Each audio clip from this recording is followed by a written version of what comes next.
Bonjour à tous, bienvenue au webinaire Sage 50 Canada sur la fin d'année 2025. Je m'appelle Ivana et je suis aussi accompagnée de ma collègue Dorcas. Bonjour.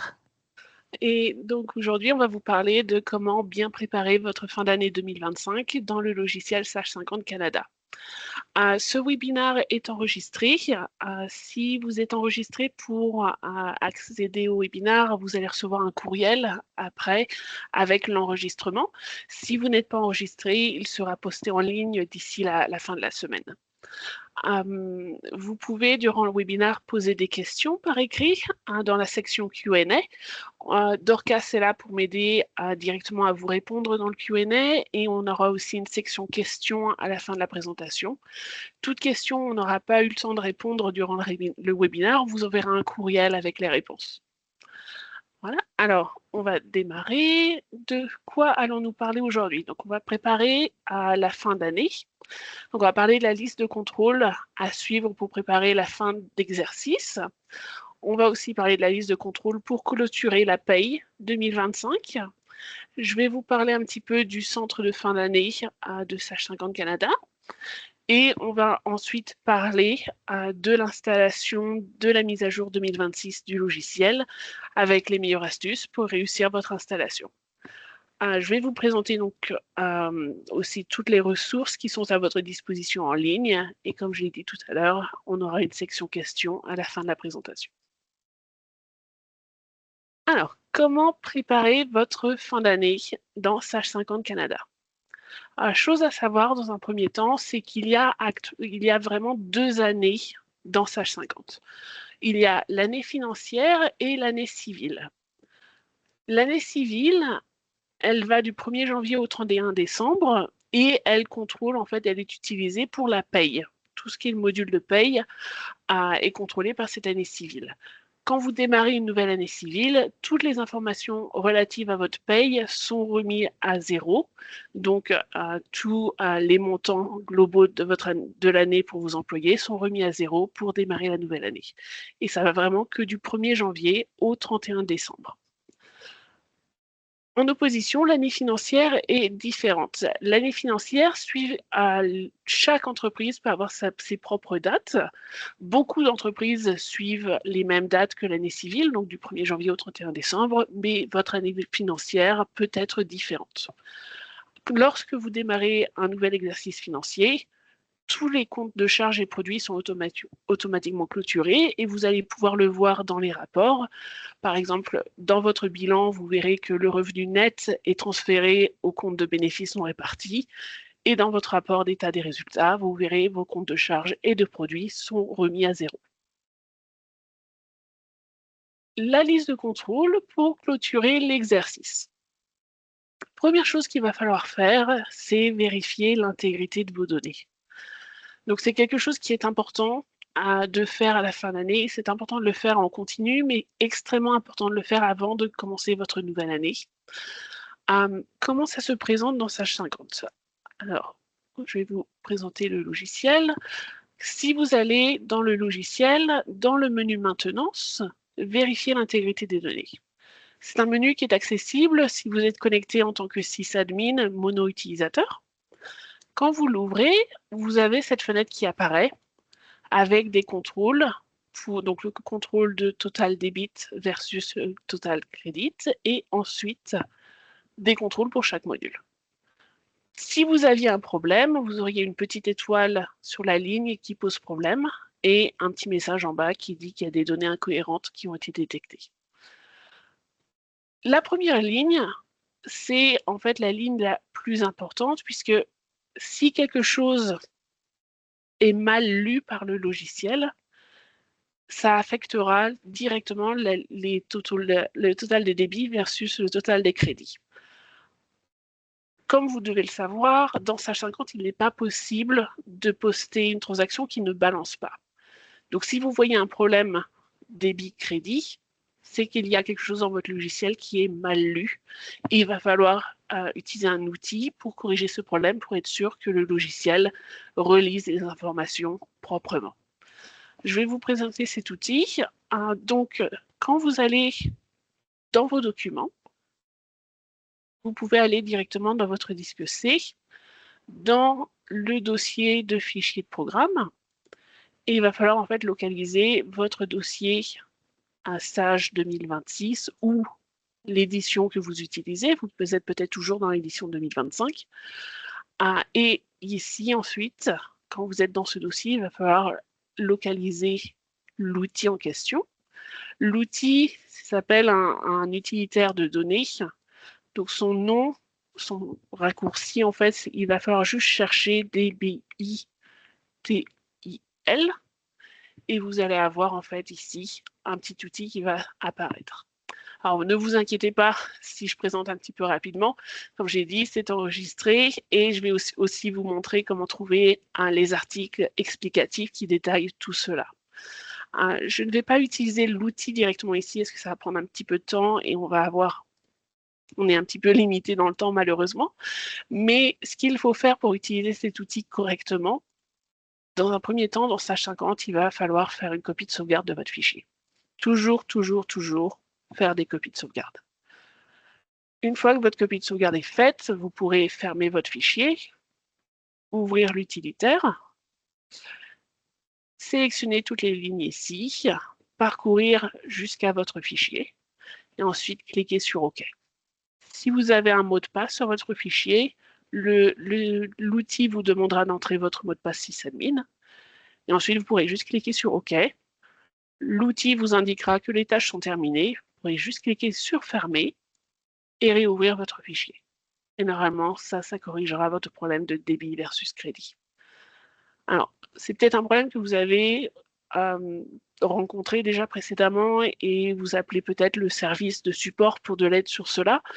Comme vous le savez probablement, le service de support est malheureusement reçoit beaucoup d'appels en cette fin d'année. Donc, c'est pour cela que je vous indique comment le faire par vous-même, parce que c'est quelque chose qui peut prendre 5 minutes et potentiellement, vous pouvez essayer résoudre ce problème directement, ce qui permet d'alléger énormément votre travail lors de la fin d'année. Pour les autres lignes, c'est un petit peu différent. Donc, ce qui se passe sur les autres lignes, vous avez en fait sur chaque ligne, sur la gauche, vous avez le montant qui apparaît dans vos comptes. Donc, par exemple, ici, le montant de mon solde fournisseur. Et il doit correspondre au montant de mes enregistrements. Donc, par exemple, ici, mon solde fournisseur doit correspondre à toutes mes factures non réglées du module fournisseur.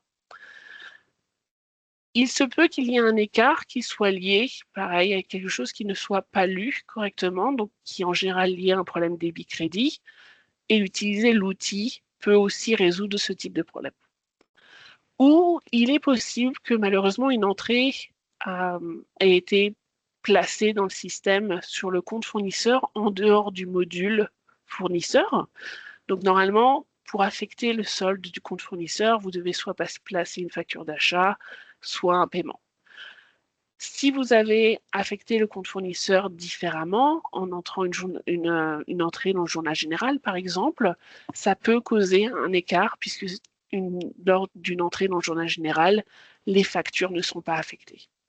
Donc, si l'outil ne résout pas le problème, malheureusement, ça voudrait dire qu'un audit sur vos données est peut-être nécessaire, audit que vous auriez à faire en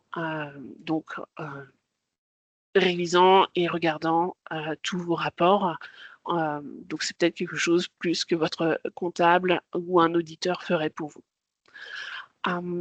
Donc, comme j'ai dit, chaque ligne est différente, mais toutes ces lignes ici fonctionnent de la même manière avec les comptes à gauche qui doivent correspondre au montant des enregistrements. Voilà. Alors, je vais revenir sur ma liste de contrôle. Une fois que vous avez vérifié l'intégrité de vos données, l'étape suivante est donc d'imprimer vos rapports financiers. Vous pouvez aussi effectuer les ajustements de fin d'année. Ces ajustements de fin d'année peuvent être faits, bien entendu, après avoir commencé la nouvelle année. C'est une période qui est très occupée pour les comptables et les personnes qui font de la tenue de livre.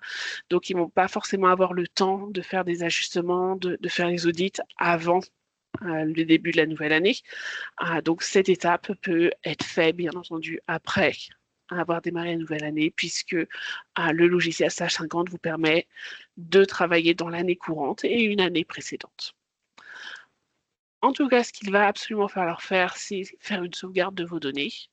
Et ensuite, vous pourrez commencer la nouvelle année. On va parler un peu maintenant de la paye. Donc, les choses à faire avant, donc pour terminer correctement la paye 2025, ça va commencer de la même manière. Vous pouvez vérifier l'intégrité de vos données. Il va falloir ensuite regarder, imprimer le rapport RGAP, donc le rapport de revue des gains assurables et ouvrant le droit à la pension. Je vais vous en parler plus en détail sur la page suivante. Vous pourrez ensuite donc imprimer, créer votre E4 et vos relevés 1. Il faudra de manière obligatoire faire une copie de sauvegarde de votre fichier et vous pourrez ensuite démarrer la nouvelle année. Alors, ce rapport RGAP, qu'est-ce que c'est? Donc, c'est le rapport qui va vous montrer pour tous les employés qui ont travaillé donc, sur l'année, vous allez pouvoir voir le salaire cotisable, le gain assurable pour ces employés, tout ce qui est les montants qui ont été prélevés pour le régime de pension, le régime des rentes, régime de pension, régime des rentes supplémentaires aussi, les deux, ainsi que l'assurance emploi. Et ce rapport, il va pouvoir vous indiquer si peut-être vous avez prélevé trop ou pas assez. Ceci dit, ce rapport dans Sage 50 est très exigeant. Il n'est valide que si vos employés ont reçu le même nombre de chèques de paye qu'il est paramétré dans leur profil. Donc, si vous avez paramétré un employé pour recevoir 26 chèques de paye, vous avez paramétré 26 périodes de paye dans son profil, mais que vous êtes peut-être début décembre, votre employé n'a encore reçu que 25 chèques de paye, le rapport actuellement ne sera pas valide. Il vous indiquera des problèmes qui ne sont pas nécessairement des problèmes. Il n'est vraiment lisible que si tous les chèques de paye ont été postés et que ce nombre de chèques de paye correspond au nombre de périodes de paye programmées dans le système. Donc, je vais vous montrer quelques exemples. Si je vais donc pour ouvrir le rapport, je vais aller dans Rapport, Paye, Rapport de fin d'année.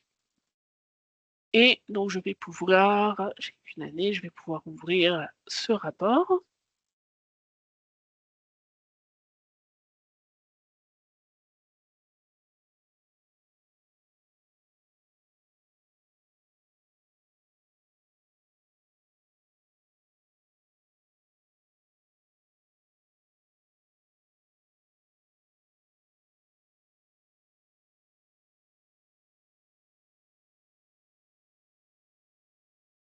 Alors, donc, comme vous pouvez le voir, je peux voir le salaire brut, le salaire cotisable, le régime de pension, le régime des rentes, s'il y a un prélèvement excédentaire ou insuffisant de ce RPC-RRQ.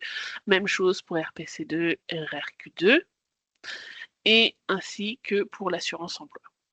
Donc je peux voir ici, pareil pour l'assurance emploi, j'ai quelques écarts, mais qui sont des écarts de quelques centimes, donc c'est juste des écarts d'arrondissement. Ça, ce n'est pas important. L'ARC ou Revenu Québec ne vont pas s'inquiéter d'un écart de quelques centimes, donc on peut choisir de ne pas afficher ces écarts. Donc je vais modifier mon rapport pour ne pas afficher ces écarts. Et je vais ensuite pouvoir voir que ce qui a des écarts qui vont nécessiter mon attention.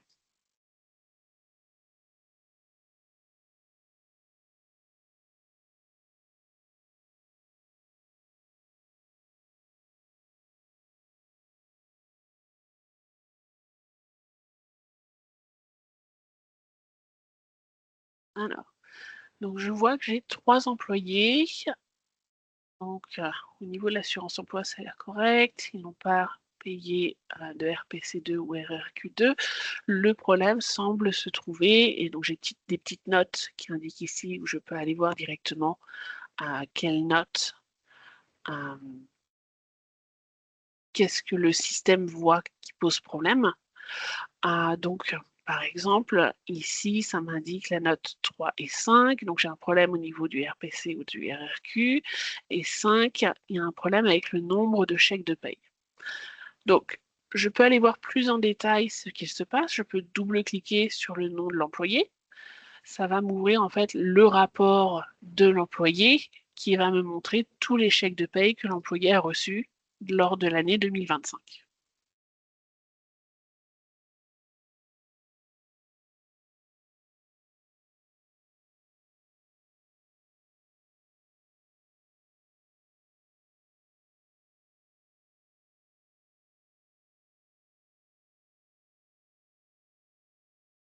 Donc, du 1er janvier au 31 décembre, il se trouve que l'employé n'a reçu que 4 chèques de paye. Donc, c'est une employée qui n'a commencé à travailler pour mon entreprise qu'en septembre ou en août, parce que l'employé n'a travaillé qu'une partie de l'année. Le rapport de RGAP n'est pas applicable, n'est pas utilisable pour cet employé. Donc, pour vérifier si les montants que j'ai prélevés étaient corrects, il va falloir que je le fasse de manière manuelle, soit en exportant les montants sur un document Excel et en utilisant des formules dans Excel, soit en allant directement sur le site de l'ARC, par exemple, pour utiliser les calculateurs en ligne pour vérifier que les montants que j'ai prélevés sont corrects par rapport aux montants qui ont été donc payés, cotisés pour l'employé. Donc c'est une situation où ce rapport ne sera pas valide. Et donc je ne peux pas faire d'ajustement pour l'employé, puisque si ça se trouve, le rapport m'indique qu'il y a quelque chose d'excédentaire, mais ce n'est peut-être pas le cas. C'est juste que le rapport n'est pas utilisable dans ce cas pour cet employé. Donc voyons pour un deuxième employé.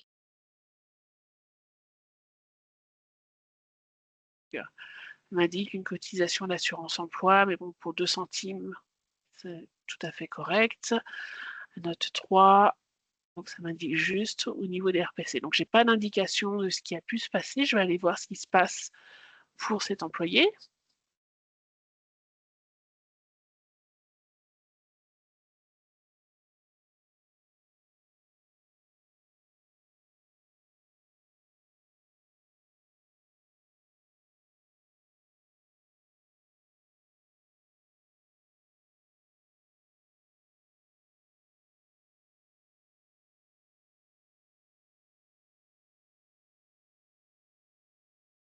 Alors, on dirait que cet employé a reçu 2, 3, 4, 5, 6, 7, 8, 9, 10, 12.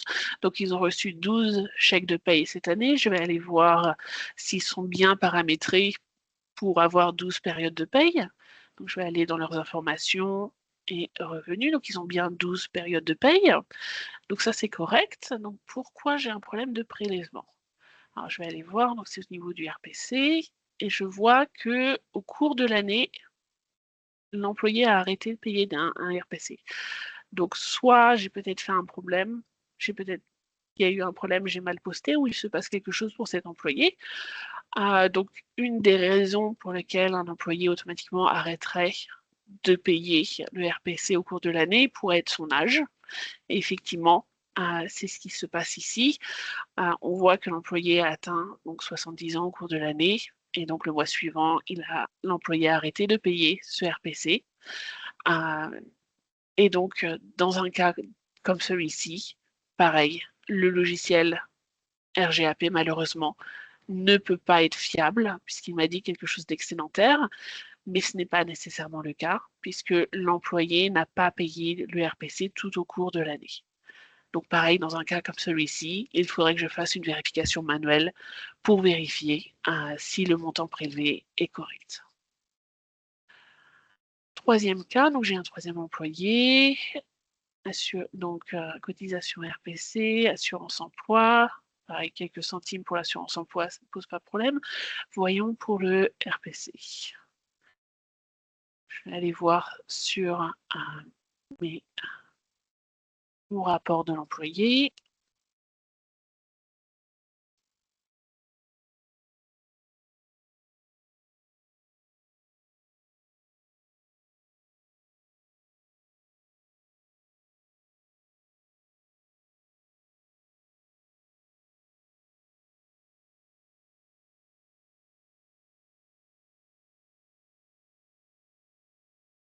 Alors, donc j'ai l'impression, voilà, l'employé a reçu 12 chèques de paye, mais a aussi reçu un chèque de paye bonus. Et je pense que malheureusement, l'employé a eu un chèque de paye bonus. Alors, il est payé, il est programmé à 13 périodes de paye, ce qui est correct actuellement, mais est-ce que potentiellement, c'était pas à 12 périodes de paye quand il a été posté et modifié ensuite? C'est potentiellement ce qui est arrivé. Comment pourrait-on le vérifier? On pourrait le vérifier en essayant potentiellement de regarder si on recalcule le chèque de paye, si les montants se modifient, s'il est maintenant à 13, ou alors si on enregistre ici et qu'on va sur alors je vais voir mon chèque de paye, voyons voir. Donc si on fait une modification et qu'on recalcule, effectivement les montants sont modifiés. Donc je pense que ce qui se passe, c'est soit lorsque j'ai posté ce chèque de paye, les montants étaient incorrects, j'ai peut-être fait une correction sans recalculer, ou mes périodes de paye ont été modifiées après.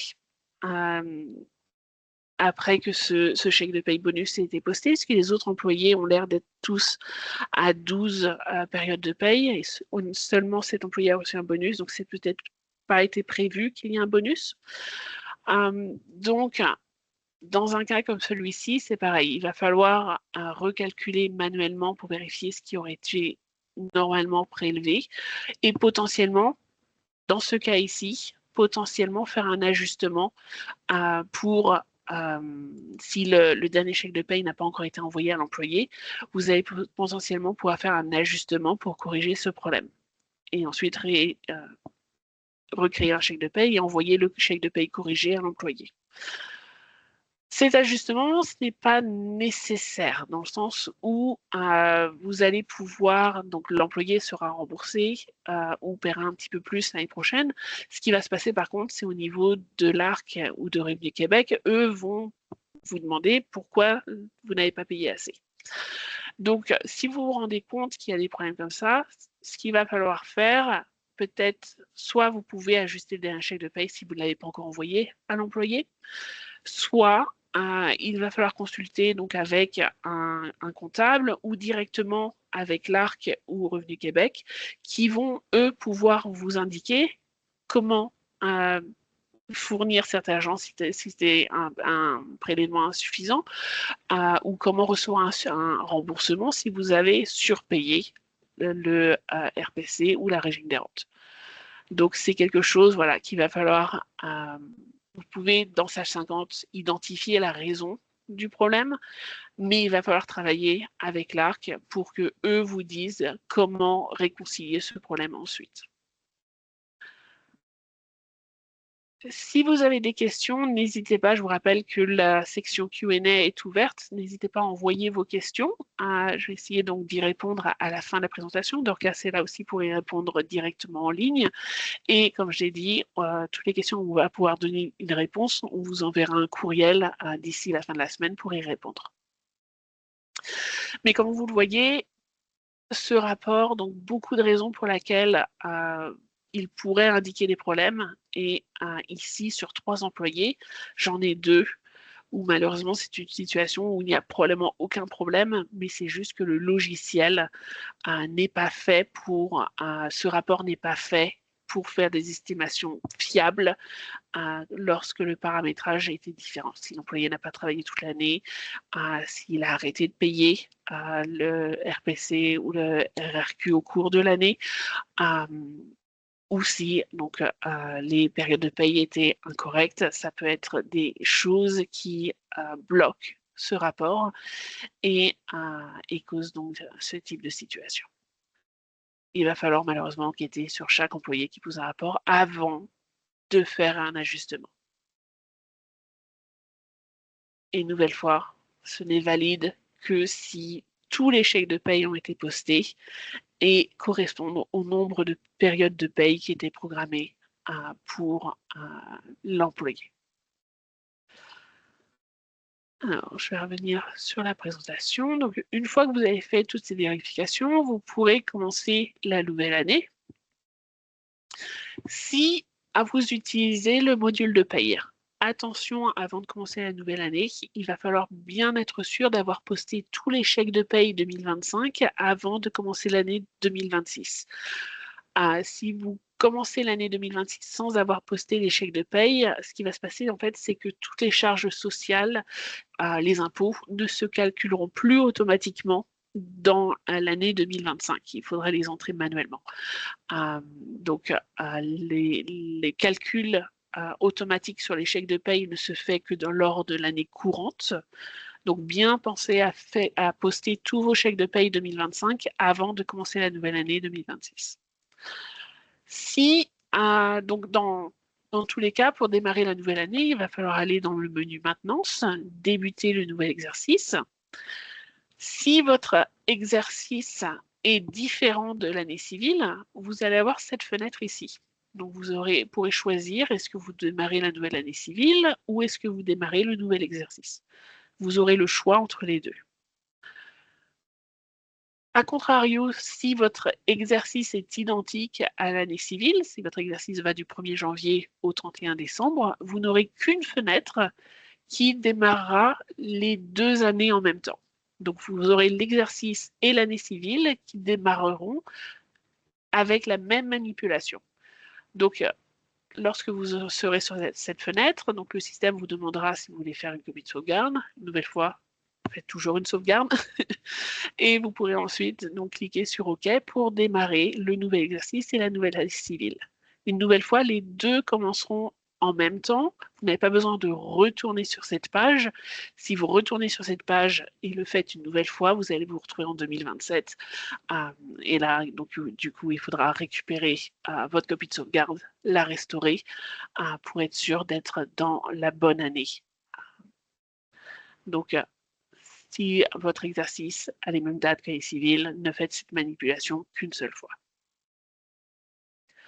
Alors, je vais commencer un petit peu à vous parler des mises à jour. Donc, si vous avez le module de paye, si vous faites les payes pour vos employés, il va vous falloir, avant de commencer à poster vos payes pour le logiciel pour l'année 2026, il va vous falloir le logiciel 2026.1.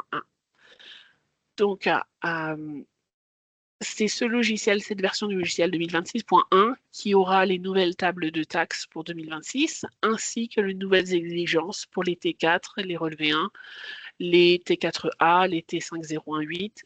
Tous ces documents, il vous faudra le logiciel 2026.1. Cette mise à jour va être disponible à partir normalement de la semaine prochaine. Bien penser après avoir fait cette mise à jour. Donc, cette mise à jour mettra à jour les tables de taxes, mettra à jour le taux RPC, le taux RRQ, le taux de l'assurance emploi.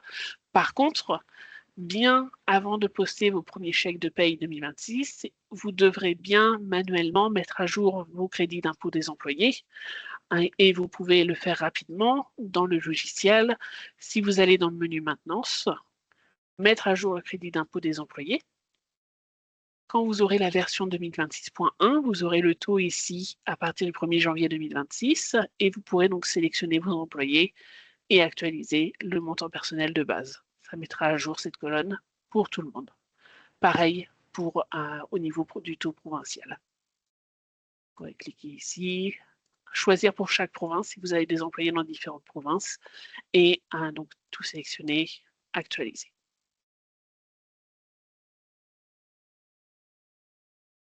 Pour les T4 et relevé 1, donc comme je l'ai dit, il vous faudra la mise à jour 2026.1 pour pouvoir faire vos T4 et relevé 1 2025.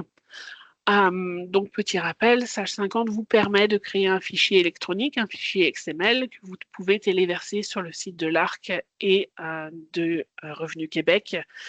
Donc, si vous avez le module de paye automatique, pour créer ces fichiers électroniques, vous pouvez aller dans le menu Fichier, Importer, Exporter, Transmission électronique des déclarations, Exporter T4, Exporter relevé 1.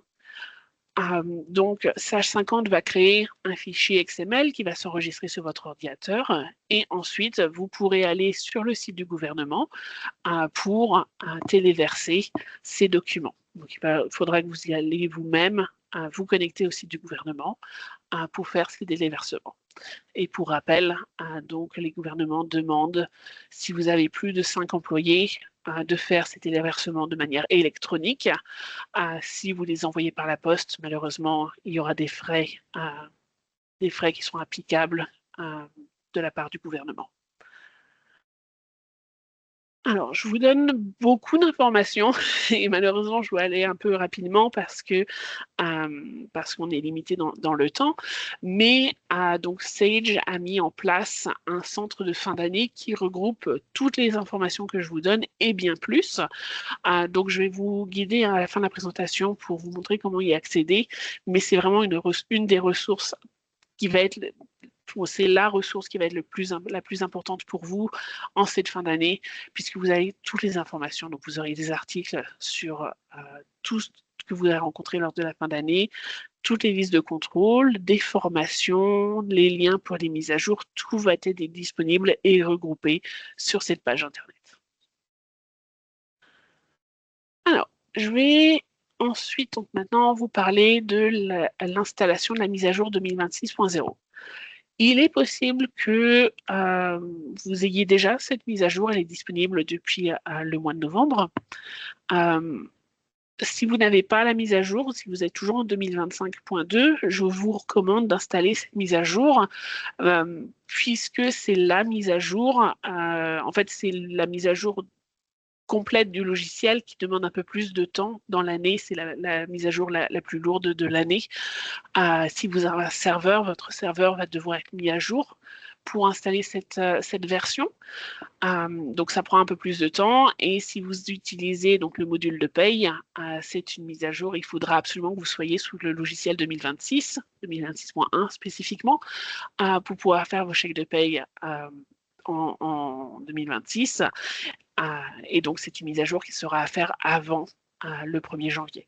Donc, bien une mise à jour que vous pouvez d'ores et déjà faire. Cette mise à jour n'affectera pas votre fin d'année. Même si vous travaillez toujours sur l'année 2025, vous pouvez installer le logiciel 2026. Alors, les choses à faire avant de faire la mise à jour. Donc, vous pouvez tout simplement vérifier si la mise à jour est disponible pour vous automatiquement et sauvegarder vos données. Donc, pour vérifier si la mise à jour est disponible, vous pouvez aller dans le menu Aide et Vérification des mises à jour du produit. Si la mise à jour est disponible, vous aurez ce message indiquant que la mise à jour est prête a été téléchargée et prête à l'installation. Faire cette vérification ici n'installera pas la mise à jour. La mise à jour s'installera que quand vous fermerez votre fichier. Donc, une fois que vous avez fait la vérification, vous pouvez faire une sauvegarde de vos données. Dans le menu Fichier, Sauvegarde, vous pouvez choisir l'emplacement et le nom de votre sauvegarde. Et ensuite, quand vous êtes prêt à faire l'installation, vous pouvez fermer votre fichier et le logiciel vous demandera si vous voulez installer la mise à jour maintenant. Si vous n'êtes pas prêt, aucun problème, vous pouvez indiquer au logiciel de vous rappeler plus tard de faire la mise à jour. Et donc, la prochaine fois que vous fermerez votre fichier, le système vous rappellera qu'une mise à jour est disponible. Si vous choisissez de faire la mise à jour maintenant, vous aurez donc des fenêtres d'installation qui vont apparaître. Donc, l'installation est très simple. En général, vous avez juste à cliquer sur suivant. Par exemple, ici, automatiquement, ça vous demande si vous pouvez configurer Sage 50 à travailler avec votre pare-feu Windows. Automatiquement, les options de facilité sont précochées. Donc, par exemple, ici, oui, vous voulez travailler avec votre pare-feu. Une fois que vous avez cliqué donc, sur toutes les étapes, le logiciel va s'installer et vous aurez donc cette fenêtre de confirmation d'installation du logiciel. Une fois que vous avez cliqué sur Terminer ici, le logiciel va se réouvrir, vous proposez d'ouvrir votre fichier, vous pourrez ouvrir votre fichier et ce sera une mise à jour habituelle où vous avez une fenêtre vous indiquant la version actuelle de votre fichier, la version vers laquelle ça va se mettre à jour et vous pouvez cliquer sur Démarrer.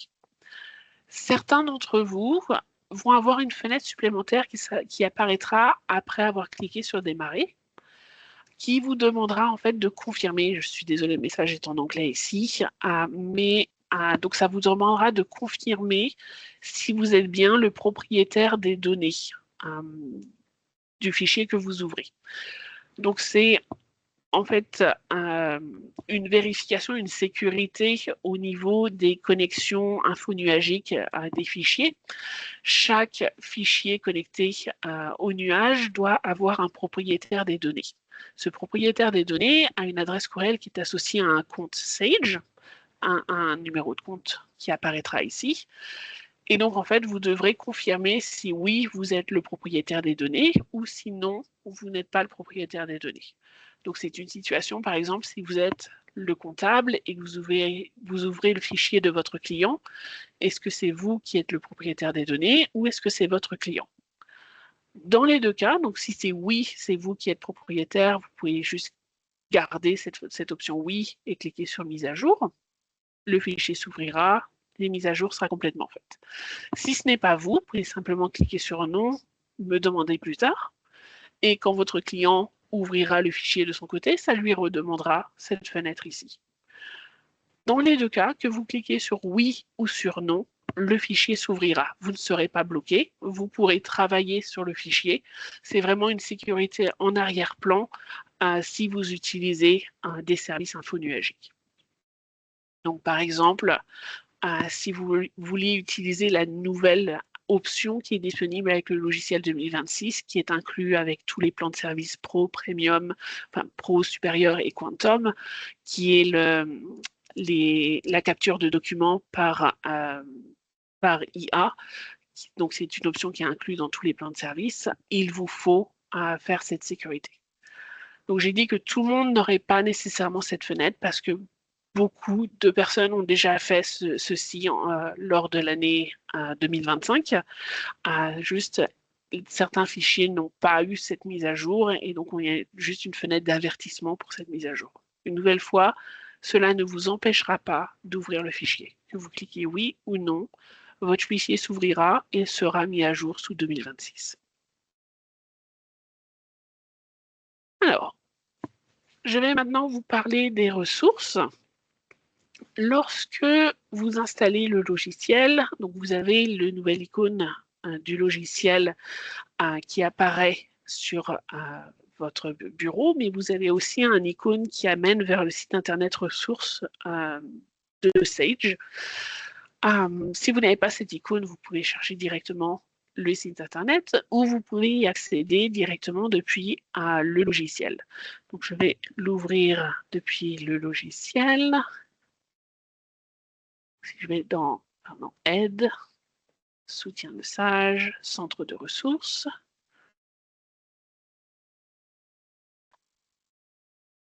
Si je viens depuis l'intérieur du logiciel, ça présélectionne mon pays et mon produit. Et donc, je vais avoir en fait accès à toutes les informations et au regroupement de tout ce dont je peux avoir besoin quand je travaille avec le logiciel Sage 50. Donc, je vais avoir accès à la communauté. C'est entre autres ici, par exemple, si vous ne recevez pas le courriel de ce webinaire, de l'enregistrement de ce webinaire, ça sera sur le Community Hub ici que vous retrouverez le lien posté d'ici la fin de la semaine. Vous avez accès à toute notre base de connaissances en ligne, le centre de fin d'année dont je vais vous parler juste après, Vous avez l'accès pour nous contacter directement. Donc, si par exemple, vous cherchez notre numéro de téléphone, mais vous ne vous souvenez plus, vous pouvez aller directement sur ce site internet, demander à ouvrir une session de clavardage avec l'un de nos agents, et lui peut vous mettre en relation avec le soutien téléphonique ou même vous aider directement en ligne. Vous avez aussi accès aux cours de formation. Donc, je vous rappelle qu'avec votre abonnement, vous avez des cours offerts, gratuits, sur l'utilisation du logiciel Sage 50. Donc, vous pouvez bien les utiliser. Ils sont donc accessibles ici, plus donc tous les autres services ou les informations sur les services connectés qui sont liés à Sage 50. Donc, tout est accessible à partir d'ici. Ce qui va nous intéresser, nous, plus particulièrement ici, c'est le centre de fin d'année. Donc, ce centre de fin d'année, on peut y accéder ici. Et comme je vous montrais, donc vous avez tous les articles, les listes de contrôle, les formations, toutes les mises à jour, tout ce dont vous allez vous servir pour lors d'une fin d'année dans Sage 50. Donc, par exemple, tout à l'heure, je vous ai parlé d'un outil pour corriger un problème d'intégrité de données.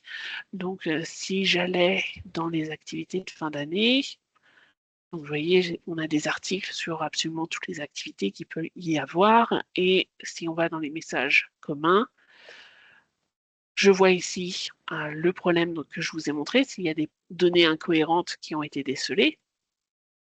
Et donc, ça va m'ouvrir les articles explicatifs de ce qui se passe et comment corriger les problèmes. Donc, c'est la fenêtre que je vous montrais tout à l'heure. Donc, comme je vous l'ai dit, chaque ligne est séparée. Et il peut y avoir donc des données ou des raisons pour lesquelles chaque ligne a un problème. Donc, chaque ligne a son propre article explicatif. Comment corriger un problème que vous rencontrez ici. Et donc, je vous ai dit, le total débit et crédit, c'est vraiment quelque chose où le logiciel n'arrive pas à lire l'information correctement. Et donc, si on va sur cet article spécifique, on va se retrouver avec des étapes explicatives et entre autres, l'outil que je vous ai montré tout à l'heure, comment l'utiliser correctement. Comme j'ai été un peu plus rapidement, je vous montre, voilà, les étapes sont bien disponibles ici, pour que vous puissiez prendre le temps de les lire. Et si vous avez besoin un moment au cours de l'année, voilà, tout est disponible et expliqué en ligne pour vous aider au mieux et à vous aider donc à résoudre tous ces problèmes. Donc, centre de fin d'année, vraiment quelque chose, je vous recommande d'y faire un tour. C'est donc mis en place par le support de Sage 50 ainsi que l'équipe de formation et l'équipe de contrôle et de support en ligne. Vraiment, ça regroupe toutes les questions que l'on reçoit lors d'une fin d'année pour vous aider au mieux. Alors, il y a autre chose. Donc, ceci a été lancé en français en octobre dernier. Quand vous ouvrez un clavardage avec donc un agent en ligne directement, donc vous pouvez le faire sur la page que je vous ai montré des ressources. Vous aviez donc la possibilité d'ouvrir un clavardage, mais vous pouvez aussi le faire directement depuis l'intérieur du logiciel. Avant de parler à un agent, vous aurez maintenant en fait un outil qui est assisté par l'intelligence artificielle qui peut vous permettre de recevoir des réponses. Donc, vous pouvez lui poser des questions et lui va vous donner des réponses par rapport à notre base de données. Donc, c'est en partie de l'intelligence artificielle, mais c'est surtout aussi toutes les questions que vous posez ici sont si l'outil n'a pas été capable de répondre, on a des agents derrière qui repassent tous les jours pour l'améliorer. Mais ce qui est intéressant, c'est que cet outil, en fait, est disponible 24 heures sur 24, 7 jours sur 7. Donc, si vous avez une question un week-end ou un jour où malheureusement on n'est pas là ou en dehors des heures d'ouverture du support, vous pouvez toujours venir ici et essayer d'ouvrir une discussion pour avoir une réponse directement sur l'assistance, avec l'assistant Sage. Si l'assistant n'est pas capable de vous répondre, il vous mettra, si c'est lors d'une des heures d'ouverture, il vous mettra en relation avec un analyste du clavardage du support de Sage 50. Donc c'est quelque chose voilà, qui a été lancé en français en octobre, qui a de très bons résultats actuellement d'après les retours que l'on a. Donc je vous conseille aussi d'aller faire un tour si jamais vous avez des questions. Alors, je vous remercie de m'avoir écouté et c'est le temps, en fait, si vous avez donc des questions, si vous avez envoyé des questions dans le Q&A, je vais pouvoir y répondre maintenant. Merci beaucoup, Ivana. Donc là, j'ai quelques questions. J'ai déjà répondu à certaines. Donc, je vais te donner celles qui sont restées. J'en ai 3. Donc, la première est la suivante. Le gouvernement du Québec a annoncé des diminutions au RAQ, RQAP et au FSSQ pour certaines entreprises en 2026. Est-ce que vous allez nous fournir les nouvelles tables d'impôt pour 2026? Et pour une entreprise qui a un congé temporaire de paiement au FSSQ, avons-nous quelque chose à faire dans le logiciel? Alors, pour la régime des rentes, oui, toutes les tables vont être mises à jour. Pour le FSSQ, alors, attendez, je vais retourner voir dans Sage 50. Il me semble que oui, ça va être inclus. Mais je vais juste vérifier. Oui, il va falloir entrer le facteur selon votre entreprise. Et vous allez devoir entrer votre facteur dans les paramètres pour le FSSQ. D'accord, merci Ivana. Prochaine question. Si nous avons trop prélevé, est-ce que l'ARC va retourner la différence aux employés lors de leurs impôts? Aux employés, oui. Le problème, c'est plus au niveau des employeurs. Parce que, donc, pour la régime des rentes ou le régime de pension, l'employé et l'employeur payent. L'employé va être remboursé. L'employeur, il me semble qu'il y a des documents à remplir, donc c'est un petit peu plus compliqué. Et c'est pour ça qu'il faut voilà, vous pouvez indiquer quand vous envoyez vos T4, vous pouvez indiquer ou être en communication avec l'ARC avant de le faire pour indiquer que vous avez identifié des problèmes et eux vont vous indiquer comment recevoir le remboursement. Mais les employés vont être remboursés, oui. D'accord, merci Ivana. Prochaine question. Bonjour, l'an dernier, pour envoyer les T4 et T4 sommaires, j'ai dû changer certaines commandes pour que Revenu Canada reçoive correctement les informations. Est-ce que la situation a été réglée dans Simple Comptable? Alors, ça va être réglé avec le logiciel 2026.1.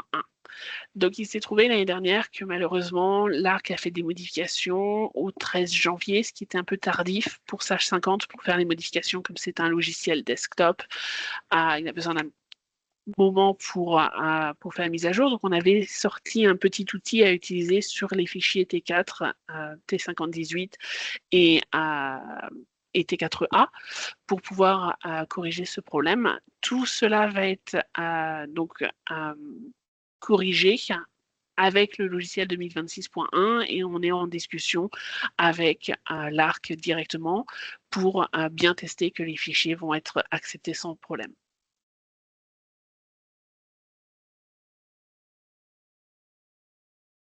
Merci Ivana. Je ne pense pas. Voilà. Est-ce possible de montrer un test sur comment utiliser la capture de documents avec Capture AI? Bien sûr. Alors, donc, c'est une nouvelle option qui est disponible avec le logiciel 2026.0. Donc, c'est une option qui est disponible. Alors, c'est un peu trompeur dans mon cas ici, parce que j'ai une version test du logiciel, mais elle n'est disponible que pour les versions Pro, Supérieur et Quantum. Donc, chaque client avec un logiciel Pro, Supérieur ou Quantum, sous un plan de service abonnement, a automatiquement cette option inclue avec le droit d'avoir jusqu'à 25 documents par mois, donc c'est renouvelable tous les mois, qui sont donc inclus dans votre plan de service. Donc cette option se trouve sous module fournisseur. Si votre fichier n'est pas encore connecté au niveau info nuagique, quand vous allez ouvrir cette option, ça va vous demander de vous connecter à un compte en fait, il va falloir créer un compte Sage, qui est donc un compte gratuit. C'est juste, comme je vous disais tout à l'heure, il faut qu'il y ait un propriétaire des données si vous utilisez le système info nuagique. Si vous êtes déjà connecté, ça va reconnaître votre adresse courriel et directement ouvrir cette fenêtre.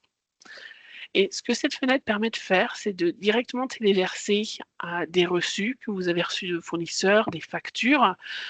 Donc, vous pouvez les sélectionner depuis votre ordinateur ou vous pouvez, depuis un autre ordinateur, depuis votre téléphone, vous pouvez envoyer à une adresse courriel créée dans le logiciel ces documents. Donc, par exemple, je vais ici sélectionner un fichier.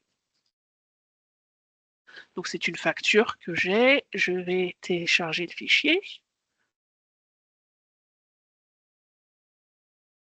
Voilà, donc ça lit mon document, ça l'analyse et c'est extrêmement rapide. En train de me faire mentir, mais ça prend quelques secondes par document. Voilà. Donc ici, il a lu mon document. Il me dit, donc il a trouvé les informations et il m'indique de réviser. Donc si je vais vous ouvrir la facture ici que j'ai téléchargée. J'ai une facture qui a plusieurs lignes et vous voyez, même malgré toutes les lignes, ça a été extrêmement rapide. Et je vais aller réviser ce qu'il me propose de créer. Et donc, hop, je vais diminuer ici. Il a trouvé automatiquement mon fournisseur. Et il a trouvé automatiquement tout mon inventaire. Donc, je fais des factures extrêmement rapides. Ce qu'il reconnaît, il reconnaît le nom du fournisseur, il reconnaît la description. Si votre description d'article est dans votre système, il reconnaîtra directement et mettra à jour vos quantités. Et donc, par exemple, si je retourne ici, dans mes stocks, donc pour l'instant, je n'ai rien. Et si je peux poster, reporter la facture, donc la date, il vérifie la date de transaction comme une facture habituelle. Il va utiliser un crédit. Comme j'ai dit, vous avez 25 crédits gratuits tous les mois si vous avez une version Pro, Premium ou Quantum. Et donc, c'est des crédits 25 renouvelables. Et si vous avez besoin de plus, il faudrait parler à notre service des ventes. Donc, est-ce que je veux continuer? Oui. Voilà, ça a posté ma transaction. Et je peux voir maintenant en arrière-plan, mon inventaire a été mis à jour. Donc, directement, je peux envoyer mes factures, demander au système de les vérifier et ensuite de les reporter. Donc, s'il y avait un problème, donc je peux les corriger directement quand je consulte, s'il ne reconnaît pas directement mon inventaire, par exemple. Et donc, il y a de l'intelligence artificielle derrière, et donc plus vous l'utilisez, plus il apprend, et meilleure est la reconnaissance. Donc, c'est vraiment quelque chose qui permet d'automatiser tout l'enregistrement de vos factures fournisseurs. Donc voilà, ça vient d'être lancé avec le logiciel 2026. Merci, Ivana. Je peux aller pour la prochaine? Oui. Merci. Bon, voilà, la prochaine question, c'est si j'ai deux entreprises sur un seul logiciel Sage, lorsque je change d'année à 2026, les deux entreprises s'actualiseront? Deux Alors, entreprises sur un seul logiciel. non. Alors, il va falloir, donc déjà, pour faire la mise à niveau du fichier, il va falloir faire une mise à niveau individuelle pour chaque fichier. Donc, la première fois que vous ouvrirez l'un des fichiers, ça vous demandera de mettre à niveau, pareil pour l'autre fichier. Pour l'année, pareil, pour démarrer l'année, il va falloir le faire une fois dans chaque fichier. Donc, en allant dans Maintenance, débuter le nouvel exercice, et chaque fichier est individuel. Donc, au niveau du logiciel, vous n'avez à faire l'installation qu'une seule fois. Par contre, la mise à jour, vous devez faire la mise à jour de chaque fichier et démarrer la nouvelle année pour chaque fichier. Ils sont vraiment individuels.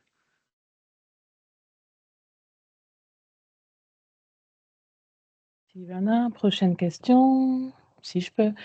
Est-ce que la capture de documents par l'IA fournisseur est la même chose que AutoEntry? Je suis abonné à AutoEntry. Si oui, est-ce que les jetons peuvent être transférés vers ce nouveau module?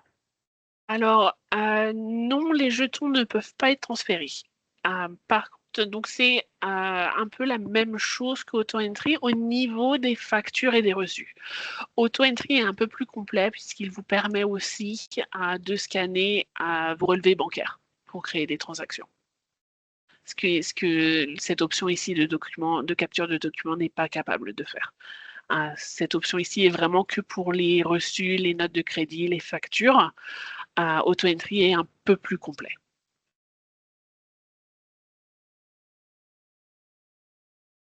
Sylvana. Prochaine question. Oui. Est-ce que la capture IA lit aussi les relevés bancaires? Non, non, malheureusement non. Seul AutoEntry peut le faire. Merci. Ok, j'ai une autre question, je pense que ce sera la dernière. D'accord. Est-ce normal que je reçoive un message d'erreur lorsque je transmets le T4 par fichier XML créé par Sage au gouvernement? Il semblerait que le numéro de compte avec lequel je me connecte ne correspond pas au numéro de compte dans le fichier, pourtant c'est le même numéro d'entreprise. Alors, ça va dépendre en fait si vous faites. Alors déjà, si vous essayez de téléverser les T4 2025, vous ne pouvez pas encore. Il va vraiment falloir attendre la mise à jour 2026.1 pour pouvoir téléverser les T4 2025. Si vous essayez de téléverser les T4 2024, donc ça va dépendre de de la manière dont vous vous connectez au site internet de l'ARC. Donc déjà, il vous faut au minimum le logiciel 2025.2 ou 2026.0 pour les T4 2024. Et quand vous allez ici, si vous téléversez un T4 pour vous-même, il va vous falloir donc votre numéro d'entreprise ici. Si vous téléversez pour un client, pour quelqu'un d'autre, il va falloir faire attention à ce que vous entrez ici. Est-ce que vous vous connectez au site de l'ARC avec un numéro d'entreprise ou avec un ID de représentant?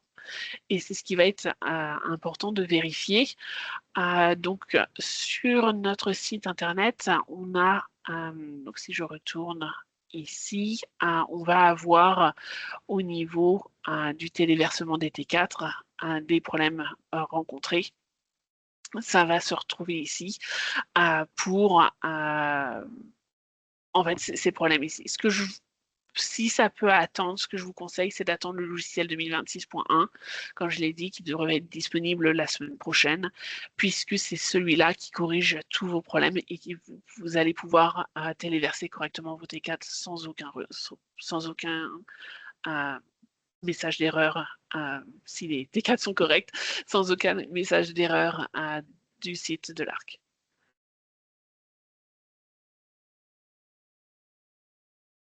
Merci, Ivana. C'est bon, je prends une autre question. On a 2 minutes. C'est D'accord. une petite question.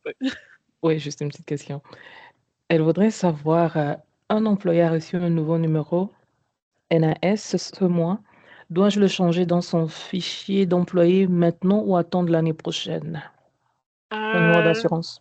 Alors, je pense qu'il va falloir le faire maintenant, puisque au niveau des T4 2025, il va falloir mettre ce nouveau numéro, puisque c'est sous ce nouveau numéro que ça va se connecter sur leur compte. Donc, à mon avis, ils se connectent déjà sous ce compte sur le site de l'ARC. À voir, pour être sûr, je vous dirais d'aller confirmer avec l'ARC. C'est eux qui vont pouvoir vous donner les réponses définitives.